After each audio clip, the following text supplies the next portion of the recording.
Assalamualaikum warahmatullahi wabarakatuh. Alhamdulillah wa syukrulillah wassalatu wassalamu ala rasulillah Sayyidina wa maulana Muhammad ibni Abdillah wa ala alihi wa sahbihi wa mawalah amma ba'du.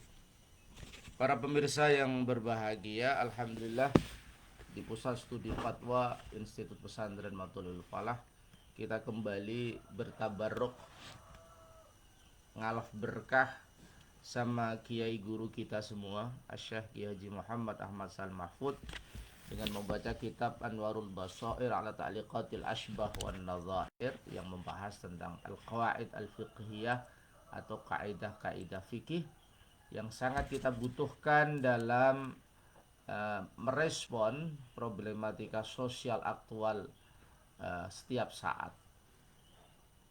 Pada kesempatan pagi ini kita akan mengkaji Al-Qaidatul Tsaminah, kaidah yang ke-8, yaitu Al-harimu lahu hukmu ma huwa harimun lahu.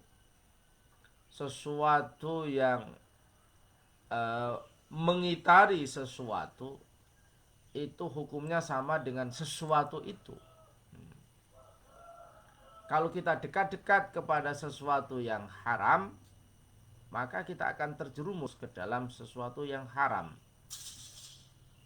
Ketika kita ingin menjadi orang baik, maka kita harus mendekati hal-hal yang menuju kepada kebaikan itu. Kalau kita ingin jauh lepas dari pergaulan bebas, kita ingin selamat dari zina, selamat dari narkoba, selamat dari minum-minuman keras, maka kita harus menghindari pergaulan bebas. Kita harus menghindari berteman dengan orang-orang yang mengarah kepada pergaulan bebas. Kalau kita ingin jadi orang baik, maka kuncinya kita harus berteman dengan orang-orang baik, orang-orang yang suka ke masjid untuk beribadah, orang-orang yang suka membaca Al-Quran, orang-orang yang suka mengkaji ilmu, orang-orang yang dekat dengan para ulama, orang-orang sholih. Itu menjadi kunci. Al-harim lahu hukmum huwa harimun lahu. Kalau kita ingin menghindari sesuatu yang haram, maka jangan dekat-dekat kepada sesuatu yang menjurus kepada yang haram. Kalau kita ingin menjadi orang baik, harus mendekati potensi-potensi kebaikan. Maka kaidah ini sangat relevan sekali bagaimana kita mengantisipasi sesuatu yang punya dampak baik positif atau negatif. Kalau positif ya kita dekati, kalau negatif sesuatu itu merusak ya kita hindari. Karena tidak ada sesuatu terjadi secara tiba-tiba. Pasti sesuatu terjadi karena ada rentetan kejadian yang saling terkait satu dengan yang lain. Maka oleh karena itu al-harimu lahu hukmu ma huwa harim lahu, itu memberikan pelajaran kepada kita bahwa sesuatu itu tidak berdiri sendiri. Sesuatu itu saling berhubung, terkoneksi satu dengan yang lain. Al-aslu fi dzalika, kaidah ini punya dasar. Apa saudara-saudara dasarnya? Qauluhu sallallahu alaihi wasallam. Sabda Nabi Muhammad sallallahu alaihi wasallam, al-halalu bayyinun wal haramu bayyinun wa bainahuma mushtabihat la ya'lamuhunna katsirun minan nas. Faman ittaqa syubuhati faqad istabru alidinihi wa 'irdihi wa man waqa'a fi syubuhat waqa'a fil haram. Karra'i yar'a haulal hima yushiku ay yarta'a fihi. Al-hadis akhrajahu Syaikhan. Hadis yang diriwayatkan oleh Imam Bukhari Muslim. Ini ada juga di dalam kitab Bulughul Maram, sangat masyhur.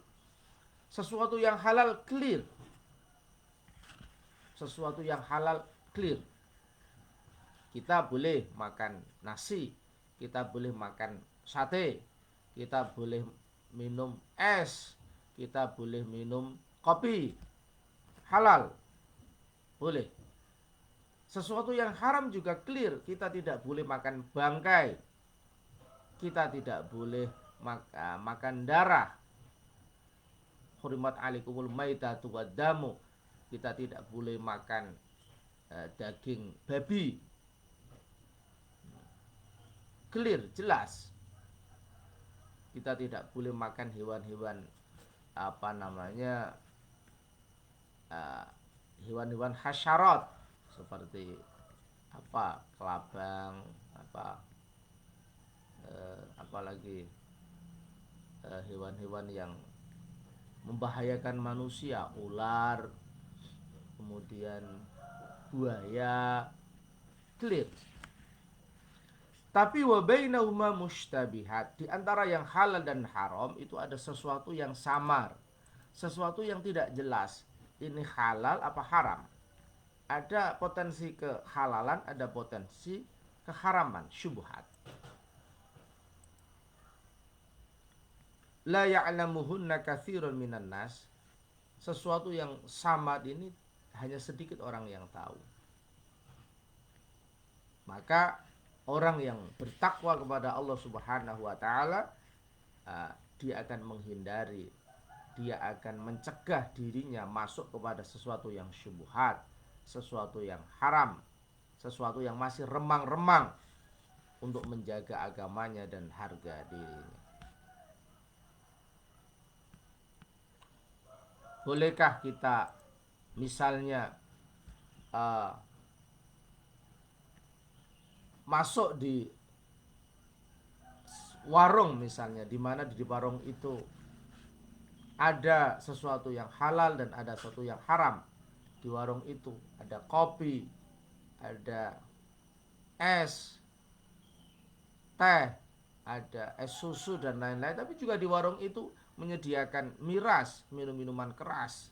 Tentu bagi orang yang menjaga dirinya, dia tidak akan masuk di ruangan itu. Karena di ruangan itu memang ada yang halal, ada yang haram. Tapi potensi kita terjerumus kepada yang haram sangat besar. Misalnya kita akan berteman, bercengkrama dengan orang yang biasa minum minuman keras. Kita akan pelan-pelan, kalau kita berteman dengan orang itu, kita pelan-pelan akan memahami budaya mereka. Kemudian kita akan mencintai kebiasaan mereka. Ini yang dihindarkan, diwanti-wanti, di warning sama Nabi. Waman waqa'a fi syubuhat waqa'a fil haram. Siapa yang masuk dalam sesuatu yang syubhat, waqa'a fil haram, maka dia akan jatuh kepada sesuatu yang haram. Karra'iyar ahaulal hima, seperti orang yang misalnya menggembala kambing atau sapi, dia masuk dalam daerah yang dilarang. Yushiku ayyar ta'afi, ini ada padi misalnya, kok Anda menggembala kambing di pinggir padi itu, maka sangat mungkin hewan yang Anda pelihara, kambing atau sapi, akan masuk memakan padi itu. Karena apa? Karena Anda mendekati sesuatu yang dilarang. Allah mengharamkan zina. Jelas, innahu kana fahisha. Zina itu sesuatu yang keji. Tapi Anda kemudian berpacaran yang melewati batas, berpacaran yang tidak punya etika, berdua-duaan, apalagi dengan pacar yang pakaiannya serba transparan, tidak menutup aurat. Ini akan mendekati kepada zina. Jadi jalan yang menuju kepada sesuatu yang haram ini harus masdud, harus ditutup, karena sangat berbahaya. Ma'adda ilal haram haram, sesuatu yang mendorong, menjerumuskan orang kepada sesuatu yang haram, diharamkan. Isaddil bab, untuk menutup pintu hal-hal yang dilarang di dalam agama. Ma'adda ilal wajib, wajib, sesuatu yang mendorong kepada sesuatu yang wajib, hukumnya wajib. Kalau Anda ini berteman dengan orang yang tidak biasa mengaji, tidak suka ilmu, ya Anda akan masuk ke dalam lubang itu, maka Anda tidak akan suka terhadap ilmu. Anda akan terjerumus dalam permainan teman Anda itu, di mana permainan itu akan menjauhkan Anda dari tugas utama Anda. Misalnya Anda sebagai seorang santri atau sebagai seorang pelajar, Anda punya tugas untuk belajar, menimba ilmu, mengkaji. Tapi kalau teman Anda ini setiap hari hanya bermain saja, tidak tahu pentingnya ilmu, maka Anda akan terjerumus ke dalamnya. Seperti kata syair, anil mar'i la tas'al was'al an qarinihi fa innal qarina bil muqarani yaqtadi. Fa in kana dza khairin fajannibhu sur'atan wa in kana dza khairin faqarrinhu tahtadi. Tidak usah tanya sama orang, kamu orang baik atau orang jelek. Tentu dia akan jawab, saya orang baik. Tapi tanyalah temannya, lihatlah temannya. Temannya suka apa? Suka ngaji, apa suka bermain? Kalau memang temannya suka bermain, dirinya juga suka bermain. Bermain yang melupakan tugas belajar, tugas ibadah kepada Allah. Oleh karena itu, di dalam memilih teman, dilihat dulu dong, di mana. Fa in kana dza syarrin fajannibhu sur'ah. Kalau teman kamu itu punya sifat tabiat yang jelek, ya secepatnya secepatnya dijauhi. Oh, ternyata teman saya suka minum minuman keras, mabuk-mabukan, suka narkoba, suka melupakan ibadah, tidak pernah sholat, sukanya hanya bermain, maka jauhilah. Tapi wa in kana dza khairin faqarrinhu tahtadi. Jika temanmu suka jamaah, suka membaca Al-Qur'an, suka mengaji, suka menimba ilmu, suka berdiskusi, hal-hal yang baik, faqarrinhu, maka jadikan teman, tahtadi, engkau akan mendapat petunjuk Allah lewat teman kamu itu. Masya Allah, ini luar biasa. Qala Az-Zarkashi, Imam Zarkashi berkata, al-harim yadkhulu fil wajib. Harim sesuatu yang yang mendekati sesuatu yang haram, sesuatu yang mengitari itu bisa masuk dalam hukum yang wajib, yang wal harami dan haram, wal makruh dan makruh. Wa kullu muharramin lahu harim yuhitu bihi. Sesuatu yang diharamkan pasti ada sesuatu yang dilarang, ada harimnya, ada sesuatu yang mengitarinya. Tadi saya contohkan misalnya zina, maka ada harimnya. Apa harimnya zina itu? Misalnya ya nonton video-video porno, misalnya berpacaran kelewat batas, misalnya suka berdua-duaan. Nah, karena zina itu ada muqaddimahnya, ada pendahuluannya, dari pergaulan bebas misalnya. Jadi wa kullu muharramin lahu harim. Misalnya korupsi. Nah, korupsi sesuatu yang dilarang, pasti ada harimnya. Apa harimnya itu? Ya, suka merekayasa sesuatu, suka tidak mengindahkan aturan, budaya yang sistemik dan lain-lain.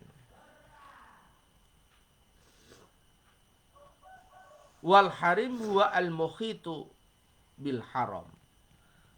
Yang sesuatu yang dikatakan harim dalam konteks haram itu ya yang al mukhitu bil haram, sesuatu yang mengitari sesuatu yang haram itu. Contohnya apa?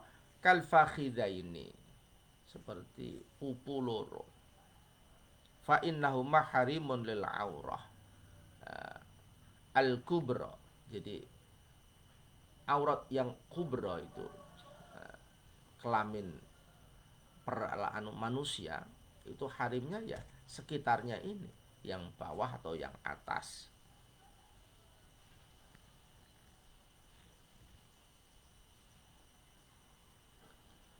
Wa harimul wajib ma la yatimul wajib. Artinya ketika kita memakai aurat, maka ya harim itu harus kita tutupi. Ini misalnya bagi laki-laki, kalau pakai celana ya celana panjang, jangan hanya celana pendek, karena al-fakhidain itu menjadi harimun lil auratil kubra.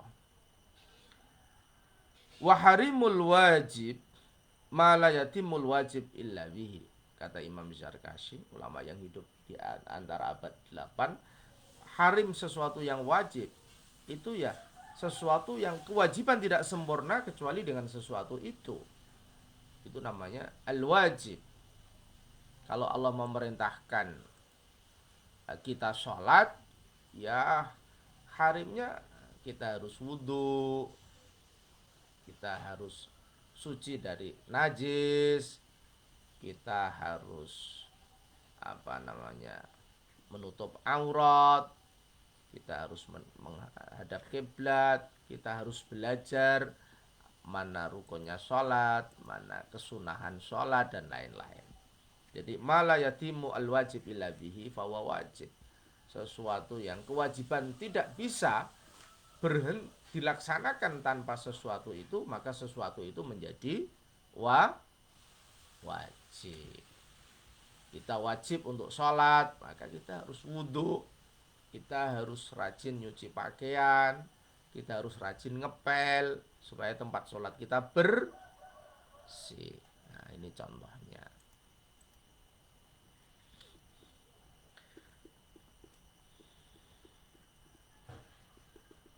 Wa min thamma wajaba ghuslu juz'in. Ghuslu juz'in menurut catatan Mbah Yai Sahal ayyasirin, maka kita dari keterangan ini, karena ma la yatimul wajib illa bi wajib, maka wajib membasuh sebagian dari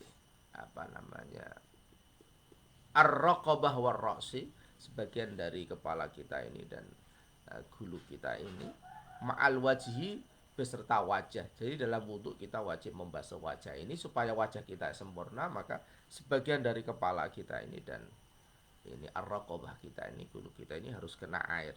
Liyatahaqqaqa ghusluhu, supaya kita membasuh wajah ini menjadi terbukti, ya, supaya lengkap, supaya memang tahakkuk, terbukti dengan real kita membasuh wajah ini, karena sebagian kepala ini kena air dan sini juga kena air misalnya. Wa ghuslu juz'in minal adudi wasak ma'azzira. Nah, ketika kita membasuh tangan, maka ya kita harus menyentuh ini, ya, di atasnya lengan ke atas. Kalau kaki ya di atasnya mata kaki itu terkena air. Kemudian wasatru juz'in minas surrati warrukbah ma'al aurah. Ketika kita sholat misalnya, khusus untuk laki-laki yang auratnya antara pusar dan lutut kaki, maka di atasnya pusarnya ini nggak masuk aurat, tapi harus kita tutupi, dan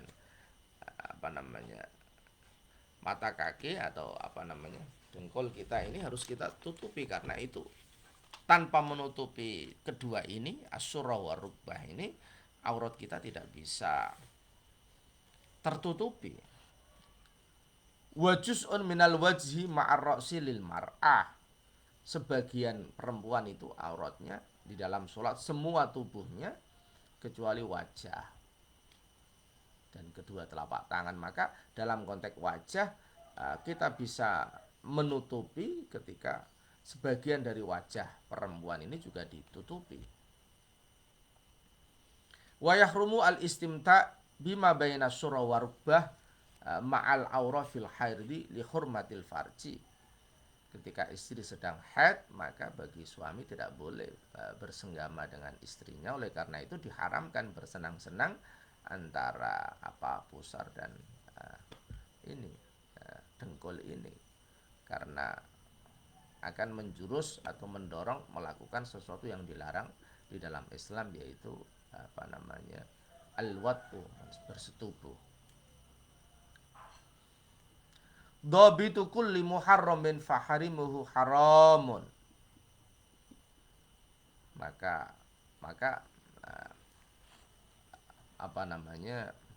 batasannya adalah setiap itu dalam konteks yang wajib itu ya. Jadi mana yang menyempurnakan wajib jadi wajib. Ma la yatimul wajibu illa bi fa wajib. Sekarang yang haram, kullu muharramin faharimuhu haram. Sesuatu yang haram, maka sesuatu yang mengitarinya itu menjadi haram. Illa suratan wahidah lam araman tafattuna listisnaiha. Kecuali satu contoh. Apa itu? Wahya duburu zauja fa innahu haram. Kecuali pantatnya istri. Kecuali jalan belakangnya istri, tidak boleh seorang suami bersetubuh kepada istrinya dari jalan belakang. Wasarrahu bijawazi taladzudi biharimihi wa huwa ma bainal ilyatain. Meskipun jalan belakang itu dilarang di dalam Islam agama, tetapi para ulama menjelaskan bolehnya bersenang-senang dengan di antara dua pantat. Ini satu contoh yang dikecualikan dari kaidah kullu muharramin faharimuhu haram. Wa yadkhulu fi hadhihi al-qaidah harimul ma'mur fahuwa mamlukun limalikil ma'mur fil asahi wa la yamliku bil ihya qat'an wa harimul masjidi fahukmu hukmul masjid. Di dalam kaidah ini ada kaidah turunan, yaitu harimul ma'mur fahuwa mamlukun limalikil ma'mur. Harimnya atau sesuatu yang mengitari sesuatu yang diramaikan itu dimiliki oleh orang yang memiliki makmur itu, sesuatu yang diramaikan itu. Maka di sini dicontohkan waharimul masjid fahukmu hukmul masjid. Harimnya masjid sesuatu yang berada di pinggir-pinggir masjid itu. Kalau dalam konteks sekarang ya semuanya tanah wakaf ya. Kalau zaman dulu misalnya ini masjid terus ada ember-embernya, kemudian kalau sekarang ya buat kamar mandi, buat WC, buat lapangan, buat taman dan lain-lain, itu hukmul masjid. Wala yajuzul julusu fihi lil bai'i wala lil junub. Tidak boleh duduk di dalam harimul masjid itu, digunakan untuk jual beli, juga untuk orang yang jinabat, jadi di ember-ember masjid. Wa yajuzu al-iqtida'u fihi biman fil masjid. Dari emperan itu boleh makmum kepada orang yang sholat di masjid, wal i'tikaf fi, dan i'tikaf di dalamnya.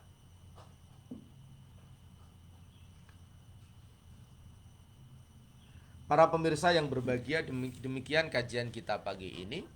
Intinya adalah al-harim lahu hukma wa harimun lahu. Sesuatu yang mengitari sesuatu, dia akan mendapat hukum sesuatu yang dikitarinya itu. Jika ia wajib, maka menjadi wajib. Jika ia haram, maka menjadi haram. Ada satu contoh yang tadi dikecualikan, yaitu at-taladzud bima bainal ilyatain. Bersenang-senang, bernikmat-nikmat dengan ma bainal ilyatain, antara dua pantat istri, meskipun dilarang dubruz zaujah atau jalan belakang istri. Satu pelajaran penting dari kajian kita pagi ini adalah jangan mendekati sesuatu yang menjerumuskan kita kepada yang dilarang di dalam Islam. Karena sekali kita mendekati itu, setan akan menggoda kita dengan berbagai jalan, sehingga kita akan terjerumus dalam sesuatu yang dilarang itu. Dan ini juga menjadi perintah, motivasi, dorongan kepada kita untuk selalu mendekati sesuatu yang baik. Baik itu wajib atau sunnah. Karena dengan mendekati sesuatu yang uh, baik itu, yang berpotensi wajib atau sunnah, kita pelan-pelan akan masuk ke dalam kebaikan itu. Karena tidak ada sesuatu yang berdiri sendiri, yang haram ya ada sebabnya, yang wajib ada sebabnya. Demikian kurang lebihnya mohon maaf. Al-Fatihah. Bismillahirrahmanirrahim. Wal afu minkum wallahul muwaffiq ila aqwamit thoriq. Assalamualaikum warahmatullahi wabarakatuh.